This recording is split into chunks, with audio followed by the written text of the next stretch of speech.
Bem, é isso. Todos preparados para a primeira palestra. Vou chamar aqui o pastor Jaidson. Ele vai fazer, Jaidson Araújo, ele vai fazer a apresentação dele, vai se apresentar, dizer o que é, qual é o papel dele aqui. Jaidson trabalha aqui com a gente, de alguma forma, nos instruindo, e ele vai conversar aqui com vocês, tá bom? Obrigada. Bom dia, pessoal. Como o Glaucio já falou, e tá aí, meu nome é Jaidson Araújo. E quando ela diz ele trabalha aqui de alguma forma, eu gostei dessa forma dela falar. Porque a gente trabalha na igreja, em tempo integral, e eu trouxe uma foto com a minha família. Eu sou esposo de Patrícia. Patrícia é professora de ética aqui na escola. E os meus filhos estudam aqui na escola. Eu sou casado com Patrícia, pai de Pedro, Alice e Helena. E eu sou pastor presbiteriano em tempo integral, lá na primeira igreja, servindo na equipe como auxiliar, primeira igreja presbiteriana do Recife. E de alguma forma, eu estou aqui na escola. A gente acompanha e se reúne e aprende muito com a equipe pedagógica aqui da escola. E acho que faz uns 3 anos que a gente tem caminhado junto com a direção pedagógica e as coordenações pedagógicas discutindo. E a nossa discussão, ela gera esse material que nós vamos compartilhar com vocês e muitos outros que vocês desfrutam com seus filhos, com suas famílias, que de modo indireto vai sendo produzido por aquelas cabeças pensantes que pensam e fazem a educação que os nossos filhos têm recebido aqui no Colégio Fazer Crescer. E a nossa discussão lá é como é que nós podemos fazer uma educação escolar cristã. E esse é o grande desafio que às vezes nós estamos vivendo de forma desapercebida. Quando a gente bota na tela o tema educação cristã, a minha pergunta para você é, o que vem primeiro à sua cabeça? Porque às vezes quando a gente ouve o tema educação cristã, a gente pensa na escola dominical, a gente pensa na igreja, a gente pensa num culto, a gente pensa na Bíblia sendo trazida para a sala de aula, a gente pensa que a matéria de história tem que começar com um versículo da Bíblia. O que é uma educação cristã? E quando essa pergunta é feita, eu fico, rapaz, e de vez em quando vai ser um negócio bem nordestinês, viu? Me perdoe aí, mas sai. Educação cristã. Só o termo educação já é algo muito complicado da gente parar para definir. Porque a ideia de definição, ela tanto pode restringir, como ela pode falhar. Mas parar para pensar no termo educação, sem a ideia de definição, mas querendo compreender a sua dimensão, pensando no termo puro da palavra educação, ela vai ter o sentido de criar, alimentar, ter cuidado com ou instruir. E aí vem aquela mentalidade dos pais, pelo menos meu pai, que é bem do interior e semi-analfabeto, que quando olhou para os filhos que já sabiam colocar comida na boca com a própria mão, tomar banho e vestir a roupa sozinho, aí o pai lá do sítio diz assim, tá criado, tá educado, tá pronto. Pode viver, tipo, já fiz o meu papel. Só que o termo educação, ele também diz respeito a todo o processo de comunicação de conceitos, valores e modelos. E quando nós começamos a parar para pensar no termo educação como esses processos formativos, esses processos de comunicação, e não necessariamente comunicação oral, a gente vai descobrindo que a educação não está restrita a eventos. E essa descoberta nós não fazemos por causa de teóricos. Eu gosto de olhar para a Escritura, para a Bíblia, e como é que a gente está envolvido com pais cristãos. Você volta lá para Moisés. E você percebe esse conceito de educação muito presente em Deus e no modo como Deus conduz o seu povo. É impossível pensar em educação como esse processo de comunicação de conceitos, valores e modelos e não me lembrar de Deuteronômio capítulo 6. Depois que Deus deu a lei, depois que o povo caminhou por 40 anos no deserto, estava pronto para entrar na terra prometida, Deus faz um simpósio com o povo às margens da terra prometida, e Moisés diz, vamos revisitar esses valores. Vamos aqui entender as coisas. Ele faz 3 discursos em Deuteronômio que eu acho fantástico. O primeiro é relembrando os acontecimentos do Êxodo. O segundo é lembrando o lugar da lei. E ele vai relembrar os 10 mandamentos. E no capítulo 6, no segundo discurso, ele vai colocar os pais no lugar dos pais, o profeta no lugar do profeta e o povo no lugar de pessoas que estão vivendo esse processo formativo, esse processo de que não vamos pensar, que aí a gente pode pensar em educação como um processo e talvez conceber a educação de um modo equivocado, como a construção do saber. E a gente sabe que o saber não é algo subjetivo, que a gente é que vai construir, mas o entendimento das coisas ele pode ser construído. E é por isso que existem processos comunicativos, existem conceitos que precisam ser alcançados, existem modelos que precisam ser adequados. E é disso que nós falamos diariamente. E é isso que nós fazemos e estamos envolvidos com isso diariamente. Não somente a escola, mas também a família. E às vezes nós não estamos conscientes de que cotidianamente nós estamos envolvidos com a educação. Às vezes a gente acha que o momento formativo e educativo de casa é aquela hora que nós paramos à mesa para fazer a tarefa da escola, ou o culto doméstico, ou aquela hora que a gente dá como diz lá no meu interior, um sabão no menino, e ali é um momento educativo. E a gente, às vezes, relaxa no restante do processo e não percebe que nós estamos a todo momento comunicando conceitos, a todo momento comunicando valores no modo como nós agimos, no modo como nós escolhemos, no modo como nós exortamos, no modo como nós aplaudimos os nossos filhos. E ainda pensando, educação tem a ver com esse desenvolvimento do ser humano, com essa lapidação, com aquele conformar. E a que nós estamos conduzindo os nossos filhos? A que nós estamos conformando os nossos filhos? Que formato nós queremos dar às nossas famílias? É o que nós precisamos pensar. Nós precisamos pensar no nosso papel como educador, no papel da escola como educadora, por isso a proposta Educação Cristã, Escola e Família. Que relação existe compartilhada quando a gente começa a pensar em educação? E aí entra numa distinção necessária quando a gente começa a falar sobre educação. Porque quando nós falamos de educação nesse modo tão amplo, nesses processos tão expandidos, a gente precisa fazer a distinção entre a educação informal, que é essa que nós vivemos cotidianamente, que nós não fazemos um planejamento, que nós não estamos restritos a um local, nós não definimos horários e nem muito menos currículos. É aquela ideia lá de Deuteronômio 6, para você inculcar os seus filhos assentado em sua casa, ao levantar, ao deitar, andando pelo caminho, esteja diante dos olhos dele. A gente vai perceber que a educação acontece, a maior parte do tempo, de modo informal. E a gente está dentro desse processo. Mas é muito importante também a gente parar para pensar numa educação formal. E é interessante que a educação formal pode também acontecer em casa. Mas a educação formal é aquela que é oficial. Aquela que está acontecendo na escola, que ela se divide em graus, que as crianças ou as pessoas envolvidas nesses processos recebem certificados, diplomas e obedecem a currículos, a estratégias, a métodos. E a gente, quando para pensar em educação formal, muitas vezes a gente também está muito pensando em educação formal de modo ingênuo. Como assim de modo ingênuo? Vocês vão ter a oportunidade durante o dia de pensar aqui junto com os demais que vão falar a respeito de como a educação é uma ferramenta poderosa para ganhar corações, para construir valores. As filosofias por trás desses métodos, por trás desses currículos, por trás de todo esse programa. Então, a educação formal é uma das áreas que nós estamos muito interessados aqui na escola. Nós somos uma promotora de educação, o Colégio Fazer Crescer.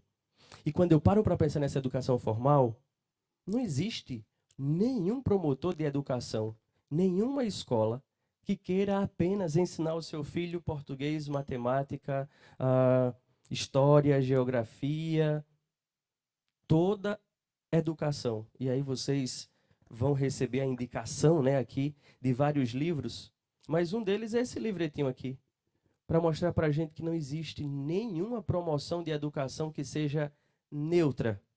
Toda a educação ela está comprometida com algum viés. E nós conseguimos fazer uma distinção. Quando a gente está pensando em educação cristã, eu preciso fazer a distinção entre uma educação secular e uma educação cristã. Que quando a gente passa o vídeo aqui abrindo essa manhã, diz, olha, nós somos uma escola comprometida com uma ética cristã, com valores cristãos. Estamos comprometidos em dar a vocês uma educação cristã. Por que nós falamos isso? É porque nós queremos fazer uma antítese. Uma antítese ao quê? A uma educação secular. Aquela educação que talvez nós tenhamos recebido. Aquela educação onde quem fala no nome de Deus é tido como anti-intelectual. Eu vou usar esse termo para não usar um termo mais popular ou chulo, para dizer assim, burro. Porque o sistema de educação secular, o que é isso, Jaidson?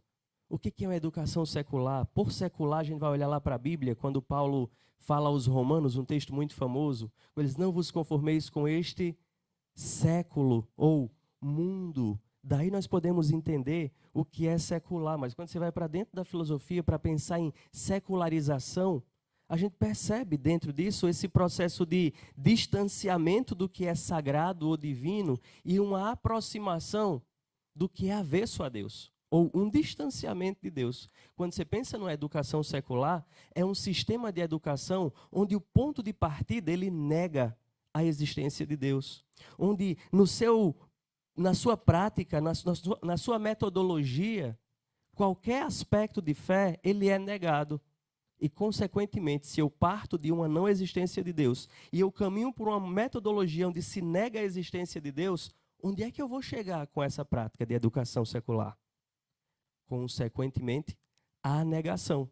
Não somente do ser de Deus, mas da ideia de transcendência, de um valor outro, além daquilo que é palpável e material. Então, nós estamos comprometidos hoje, desde as nossas pré-escolas até os nossos cursos de pós-graduação, com esse método de educação. E nós, como cristãos, durante muito tempo, nós não acordamos, nem todos, para uma prática de uma filosofia de educação, que é o que tanto dita esse sistema de educação formal. Que filosofia de educação eu abracei ou fui abraçado quando eu era criança na escola? Qual era a filosofia de educação que a minha escola adotava? Quando você escolhe a escola para o seu filho, você pergunta para a coordenação que filosofia de educação vocês abordam ou adotam?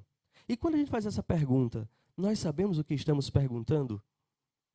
Que perguntas filosóficas são tão importantes serem respondidas para que eu possa entender ou conceber uma prática pedagógica?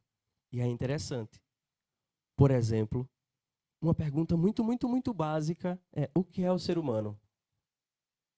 Como se concebe quem nós somos, diz muito em como nós abordaremos esse processo formativo. Mas esse processo formativo também, ele é muito importante quando eu pergunto: o que é o conhecimento? Ou como se aprende? São perguntas respondidas pelas filosofias de educação. E quando eu paro para perguntar essas perguntas, eu preciso de uma resposta. De onde deve vir a nossa resposta para essas perguntas? E aí é quando a gente faz uma distinção entre uma educação secular e uma educação cristã. Porque quando eu falo de uma educação cristã, talvez você diga: eita, a escola está perdendo o rumo.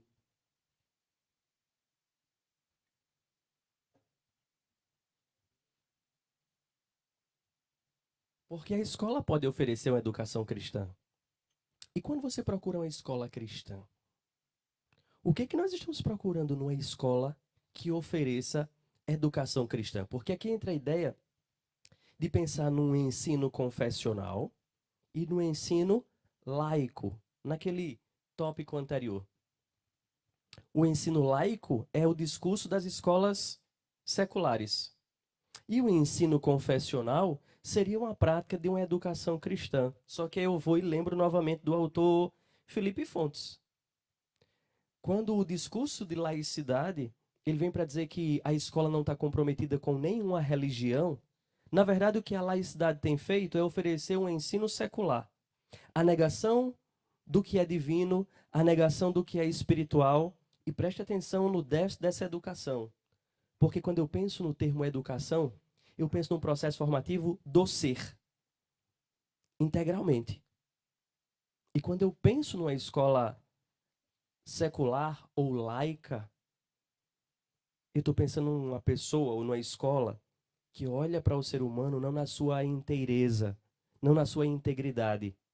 E eu não tenho medo de dizer que somente uma educação cristã é que pode conceber o indivíduo como um todo. Olhar para o indivíduo como um todo, porque eu não sou só cognição. Eu não sou só social. O meu ser tem outras necessidades e que elas não serão supridas por uma filosofia de educação que não leia corretamente o ser humano. Então, para que o ser humano possa ser atendido na sua inteireza, ele precisa ser contemplado e entendido na sua inteireza. E nós sabemos que além do social e além do cognitivo, nós também somos espirituais. E existem necessidades espirituais que nós tratamos muitas vezes como apenas emocionais, mas as emoções não falam sobre tudo. Existe a espiritualidade, aquele aspecto que foi plantado lá na criação, quando Deus trouxe o homem à existência e Deus criou o homem para se relacionar com ele. E nós vemos esse anseio espiritual no homem quando se é oferecido a ele apenas uma educação secular, porque o que vai ser nutrido neste aspecto dele vai ser a negação deste aspecto. E ele vai rumar na direção da negação da existência de Deus. Então, quando eu penso na educação escolar cristã, eu não posso confundir a educação escolar cristã com a educação religiosa, que é o grande terror dos pais quando a escola diz: nós somos uma escola cristã. Eita, agora eu não preciso mais fazer culto doméstico. Eita, agora a escola quer tomar o papel da igreja. Eita, agora vai ter cultinho. E é assim que muitas vezes a gente olha para uma escola cristã. Então, falar de educação cristã não é falar de educação religiosa. Quando a gente fala de educação religiosa, nós estamos falando da seara da igreja. A igreja é quem tem o papel de dar a educação religiosa. Ela é quem vai doutrinar, ela é quem vai ali falar abertamente sobre a formação do indivíduo naquela área. Ela é quem vai ensinar a Bíblia, ela é quem vai ensinar abertamente, concretamente, todas as doutrinas e todas as práticas da religião. Esse não é o papel da escola. Então, educação escolar cristã é diferente de educação religiosa. Mas quando a gente ouve uma educação cristã, a gente pensa imediatamente em quem? Na igreja. Educação escolar cristã também não pode ser reduzida à ideia de ter um momento devocional no dia da criança. Porque às vezes a gente pensa que nós somos uma escola cristã. Tá, o que vocês fazem? No intervalo das aulas que são dadas numa perspectiva secular, nós damos a eles, não sei quantos, 30 minutos de música e de leitura da Bíblia. E parece que a Bíblia aparece num currículo dessa escola cristã como uma disciplina. E a ideia de uma educação escolar cristã não é colocar a Bíblia como uma fatia do currículo. Aqui os seus filhos também lerão a Bíblia. E muitas escolas têm perdido a oportunidade, eu digo, por serem escolas confessionais, que têm a liberdade de falar disso muito mais abertamente, apenas colocando a Bíblia como um adendo à prática. Então, o menino estuda ciência numa perspectiva secular, história numa perspectiva secular, português numa perspectiva secular, mas ele também vai ver a Bíblia. Então, não é isso que nós tratamos quando dizemos que somos uma escola cristã. Não é ter um momento devocional e nem muito menos introduzir as aulas com versículos ou todas as lições serem dadas com um lembrete de um versículo de lado. Existem materiais que, por exemplo, o quesito para a criança responder é: na imagem abaixo, além do ser humano, que outros animais você identifica? E lá está um versículo da Bíblia com a pergunta totalmente secularizada.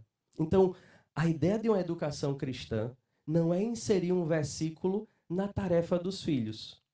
Tá, beleza, eu já entendi o que não é. Mas o que é que nós queremos dizer com educação cristã? E aí, quando eu penso em educação cristã, eu penso num sistema de educação. Entendendo a educação como esse processo de formação integral, que é ministrado sob o conhecimento do Deus Criador.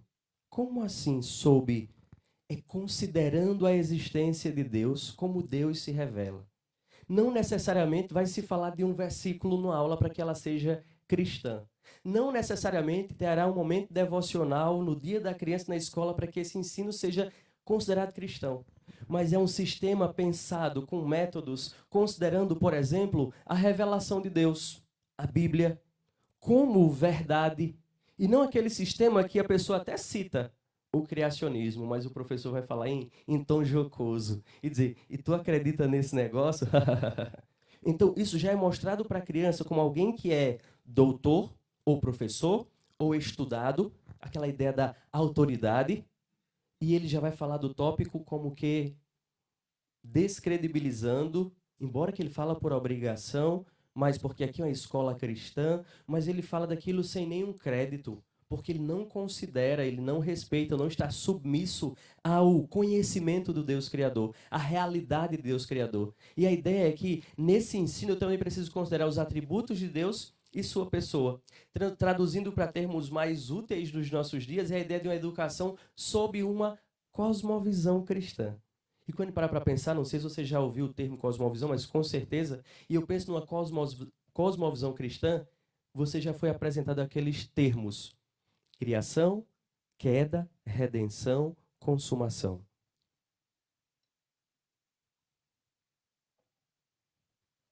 Uma educação cristã, que é um sistema de educação ministrado sob essa perspectiva, ele vai considerar a ideia da criação, como Deus trouxe tudo à existência.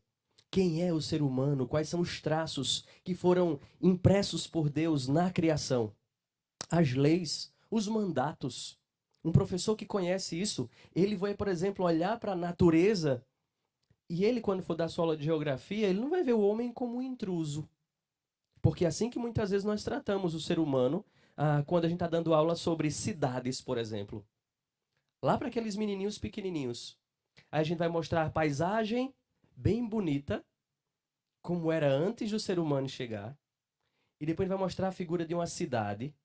E a gente vai tratar o desenvolvimento social e econômico e a expansão da comunidade ou da cidade como uma violação da natureza.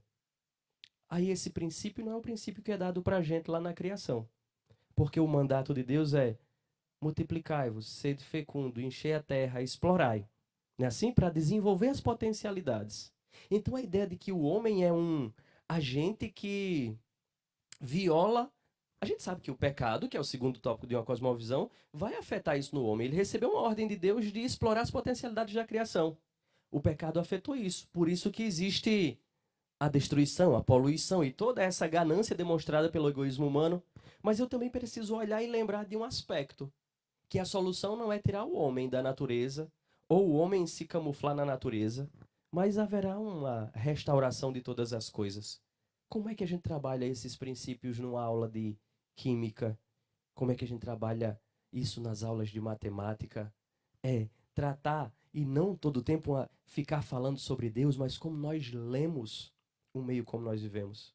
Porque às vezes quando a gente pensa numa educação cristã, a gente é tentado a querer falar e a evangelizar todo o tempo, e a citar versículos todo o tempo. E a ideia não é vamos aprender a pensar como cristãos e não a pensar como invasores, sei lá.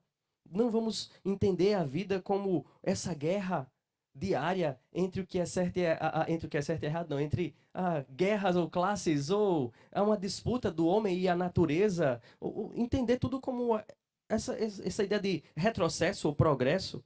Então, nós precisamos entender o que é educação cristã. E para pensar sobre educação cristã, nós precisamos definir os objetivos. Onde é que eu quero chegar com uma educação cristã? Para que nós formamos? E para que? Onde nós queremos chegar? E a ideia é que a gente pensa muito de forma materialista quando nós pensamos no objetivo da educação. Onde é que você quer colocar o seu filho para estudar? Qual o critério que você avalia a escola? Você está pensando na filosofia e no método? Às vezes sim, não vamos ser tão pessimistas. Mas você olha para a escola que aprova. Porque a gente está muito, muito, muito ligado pelo pragmatismo, pelo resultado, pelo consumismo. E oferecer uma educação cristã, o objetivo de uma educação cristã é proporcional, educando conhecimento sim, e aprovação sim, mas não somente isso, a qualquer custo. A ideia também é que a gente quer oferecer a essa criança, a esse ser, uma visão integrada e coerente da vida, relacionada com Deus e com os propósitos de Deus. E aí, qual é o propósito da sua existência? Por que esse propósito está dissociado da educação dos seus filhos e de onde você quer levar os seus filhos? Aonde você quer levar os seus filhos? E a gente ouve muitas vezes para dizer, eu quero preparar meu filho para o mundo. E a gente tem adequado ele aos moldes seculares muitas vezes. Mas a gente esquece se alguém for presbiteriano, os presbiterianos têm muita mania de dizer assim, qual é o fim principal do homem? Antes, glorificar a Deus. E a gente entende que esse é o propósito da nossa existência. E por que não é o propósito da nossa carreira? Por que não é o propósito da educação dos nossos filhos? Por que não é o propósito do nosso culto? Por que não é o propósito da final da vida dessas crianças? Porque parece que divide ou compartimentaliza. Então, a gente precisa definir um objetivo e aí também a gente precisa pensar em quem são os agentes dessa educação cristã. Porque quando você pensa nesse compromisso, Deus é o agente principal. Deus é quem se revela numa linguagem que precisa ser conhecida. Deus é quem se revela numa criação complexa que precisa ser estudada, lida. Deus é quem se revela numa estrutura maravilhosa de família. Deus é o agente principal da educação. Mas quem são os agentes da educação cristã? E a gente vai descobrir, lendo a Bíblia, que Deus dá essa responsabilidade primária aos pais. E a gente pergunta geralmente assim, em público, quem aqui está envolvido com a educação? E a gente muitas vezes não se liga de que nós estamos envolvidos cotidianamente com a educação. Só levanta a mão aqueles que estão contratados ou formaram na faculdade em pedagogia, letras ou alguma licenciatura. Aí depois que a gente faz a reflexão, diz, eita, eu estou envolvido com a educação. Não, você não está envolvido. Você foi chamado por Deus para lidar com formação de outra pessoa. Mas você, graças a Deus, tem parceiros. E você descobre que a igreja não é o agente fundamental da educação cristã. A igreja, ela é uma auxiliar da família nesse processo formativo. E a igreja tem um papel formativo também. Porque o meu primeiro curso era letras. E eu desisti de letras porque eu não queria ser professor. Aí eu fui fazer teologia para ser pastor. Aí o pastor passa o dia todo fazendo o quê, pastor Daniel? Ensinando. Então, não escapei da missão de educar, né? E aí a ideia da igreja tem um papel formativo. Mas nós não podemos esquecer, e nós estamos vendo um tempo, por causa dos métodos seculares de educação, que as famílias cristãs têm demonizado a escola. Vocês têm sentido isso ou visto isso? Em nome de uma outra prática, bonita também, que fala dessa responsabilidade educacional da família, que é o homeschooling. Mas o homeschooling fala dessa responsabilidade dos pais. Não é pecado, também não demoniza o homeschooling. As famílias que se veem dotadas de capacidade, de tempo e de habilidade, podem educar os seus filhos em casa. Mas eu não posso esquecer que não foi invenção da reforma. E nem muito menos das famílias secularizadas. Mas que escolas existem e remontam desde muito antigamente. Você vai ver nos dias de Saul as escolas dos profetas. E a escola existe, e a escola é uma ferramenta que a família tem que aprender a usar. Como? Formando parcerias, andando junto, conhecendo. E aí a gente que está envolvido em processos educacionais, e eu termino com essa frase, a gente é muito cobrado, porque a gente se cobra e se avalia de uma perspectiva materialista e de uma perspectiva também pragmática. Como é que a gente sabe se deu certo a educação dos nossos filhos? Como é que a gente mede a educação dos filhos? Ou a nossa responsabilidade nesse processo? Como é que você mede a escola? Aí você mede a escola pela aprovação no Enem. E a escola se sente obrigada a pegar o rostinho dos adolescentes, ó, tantos passaram. Porque os pais são movidos por esse resultado. Só que eu queria que você saísse daqui com essa frase na sua cabeça. O sucesso da educação, e eu falo da educação cristã, não diz respeito ao que o educando faz, mas o resultado ou o sucesso da educação cristã diz respeito ao que o educador faz. E eu digo, buscar esse parâmetro de avaliação, ele faz a gente, até mesmo como professor, se aqui de algum professor, talvez respirar e pensar, de fato, eu estou correndo pensando no que os outros estão fazendo. Até os pais mesmo. Quando os filhos atingem a adolescência ou a juventude, que ele não quer andar no caminho do Senhor, aí o pai ele começa um processo depressivo, dizendo, Senhor, eu fiz tanto. Senhor, eu sei que eu errei, eu devo ter errado, eu errei aonde? E a gente começa a se cobrar pelo resultado na vida do filho, sendo que você é cobrado pela sua responsabilidade. E a nossa responsabilidade como educadores não é o resultado, mas são os processos que nós abordamos, que nós usamos e o quanto nós nos aplicamos e as ferramentas que nós usamos. Essa é a nossa responsabilidade. Então, eu queria que você continuasse aqui pensando sobre a educação cristã essa manhã, consciente desse conceito. Educação cristã diz respeito a uma filosofia e a um método que me foi delegado por Deus e que eu preciso desempenhar na perspectiva divina. Eu preciso avaliar os meus métodos, eu preciso avaliar as minhas pressuposições e eu preciso avaliar também os meus critérios avaliativos, para que eu não possa descambar daquilo para o qual eu fui chamado. Nós fomos chamados por Deus para educar os nossos filhos e temos a benção de ter a igreja e a escola como parceiros nesse processo. Que Deus nos dê graça, que Ele nos abençoe e que estejamos conscientemente agindo como educadores cristãos. Gláucia.